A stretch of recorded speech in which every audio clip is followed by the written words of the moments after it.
सत्ताधाऱ्यांना नेमका इश्यू काय आहे? विरोधक सतत राम मंदिर देणगीतील कथित गैरव्यवहाराचा मुद्दा, विद्यार्थ्यांवरील लाठीचार्जचा मुद्दा उपस्थित करताय. सरकार सविस्तर निवेदन का देत नाहीये? अमरजी,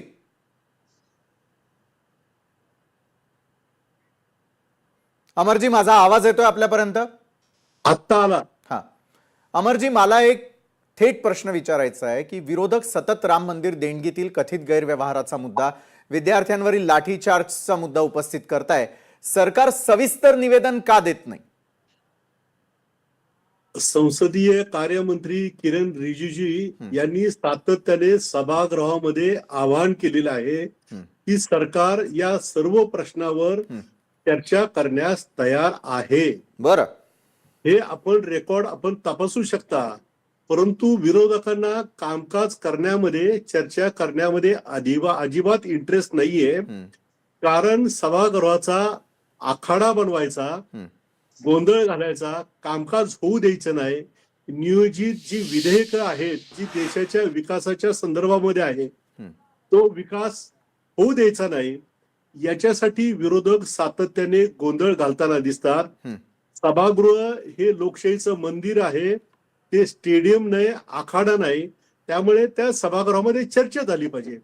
विरोधकांना संधी आहे की त्यांच्या मनामध्ये जे जे प्रश्न आहेत, जे लोकांचे प्रश्न आहेत, जे लोकहिताचे प्रश्न आहेत, ते प्रश्न त्यांनी उपस्थित केले पाहिजे, सरकारच्या आणि संसदेच्या रेकॉर्डवर आणले पाहिजे. परंतु एका विशिष्ट मुद्द्याचा, एखाद्या विशिष्ट व्यक्तीचा आग्रह धरणं, याचा अर्थ असा की तुमचा हट्टाग्रह आहे, तुमचं कामकाज करण्यामध्ये इंटरेस्ट नाही. संसदेच्या प्रत्येक मिनिटमध्ये साधारणतः 1.5-2.5 लाख ते 3 लाख रुपये सरकारचे खर्च होतात.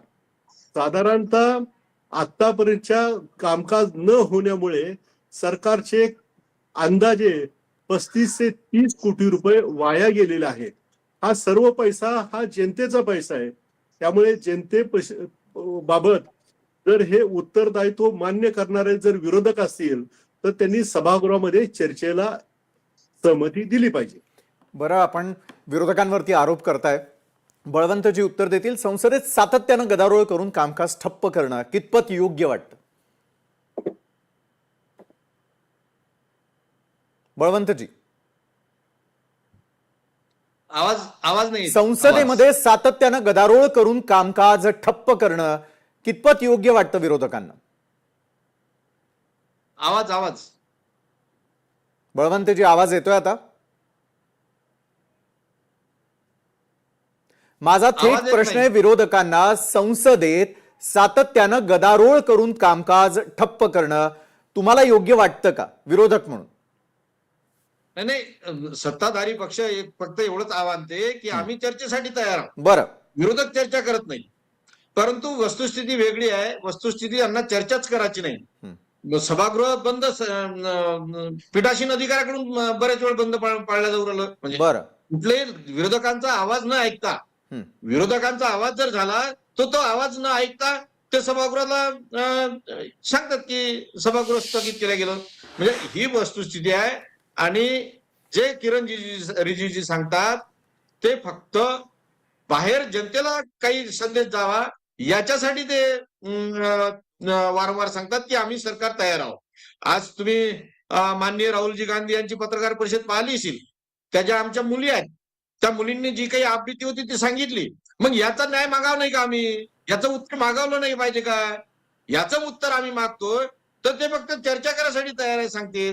चर्चा करायसाठी तयार गृहमंत्र्यांनी यावा ना सभागृहात आणि सभागृहात सांगावं ना की हे गोळीबाराचा आदेश मी दिला नव्हता, यानं धमक्यानं दिला किंवा कोणा अजून कोण दिला, हे असं स्पष्ट सांगायला पाहिजे होतं ना. परंतु ते कुठलाही त्यांचं निवेदन नाही, सरकारकडून त्याच्यावर एक वाच्यता नाही. उलट हे जे मुलं आहेत त्या मुलांना देशद्रोही ठरवण्याचं काम सध्या ते चालू करत आहेत. हे मुलं देशद्रोही आहेत म्हणून. ह्या अशा पद्धतीनं जर सरकार वागत असेल तर आमचं काम आहे, पहिले सभागृहात या संदर्भात चर्चा झाली पाहिजे, या सभागृहात त्याचं उत्तर आलं पाहिजे. माननीय गृहमंत्र्यांनी स्पष्ट सांगितलं गेलं पाहिजे की आमच्याकडून चूक झाली, बरं. देशाच्या या भविष्याशी आम्ही खेळलो, देशाच्या या मुलांवर भविष्यावर आम्ही लाठीचार्ज केला, आम्ही अश्रूधूर सोडलं, आम्ही पॅलेट गन चालवलं.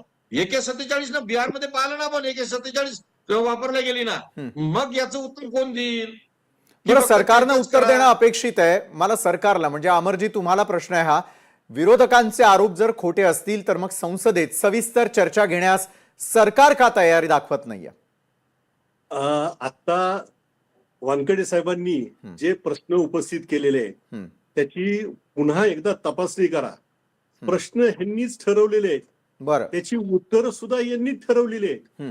सरकारने हे सगळे चुका केलेल्या आहेत, त्या सगळ्या मान्य केल्या पाहिजेत.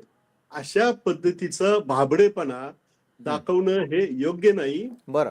सरकार हे पुराव्याच्या कायद्यावर चालतं. सरकारमध्ये जे नियम आहे त्या नियमाच्या आधारे कामकाज चालतं. त्याच्यामध्ये जे रेकॉर्ड होतं ते रेकॉर्ड कायम राखलं गेलं जातं. त्यामुळे त्या सभागृहामध्ये चर्चा होणं, ती रेकॉर्डला येणं, त्याच्या पद्धतीने सरकारने कामकाज आणि मान्य करणं आणि त्याच्यानंतर कायद्यामध्ये रूपांतर होणं हे सभागृहाचं कामकाजाची पद्धत आहे. तुम्ही चर्चेसाठी सरकार तयार आहे तेव्हा तुम्ही त्या चर्चेला संमती द्या. तुम्ही तुमचे प्रश्न उपस्थित करा. सरकार पक्षातर्फे येणाऱ्या उत्तरं ऐकून घ्या. त्याच्याबद्दल तुमचे काही आक्षेप असेल तर ते आक्षेप नोंदवा. हा. परंतु सभागृहामध्ये चर्चा झाली पाहिजे, संवाद झाला पाहिजे आणि जे तुमचे प्रश्न लोकहिताचे आहेत ते प्रश्न संसदेच्या व्यासपीठावर आले पाहिजे आणि सरकारने त्याचा मार्ग काढला पाहिजे. बरं, सरकारनं मार्ग काढायला हवा. मात्र बळवंतजी काय होतंय की मंदिर ट्रस्ट आणि सरकार यांची जबाबदारी वेगळी असल्याचं देखील सांगितलं जातं सरकारकडून. हे तुम्हाला मान्य आहे का विरोधक म्हणून?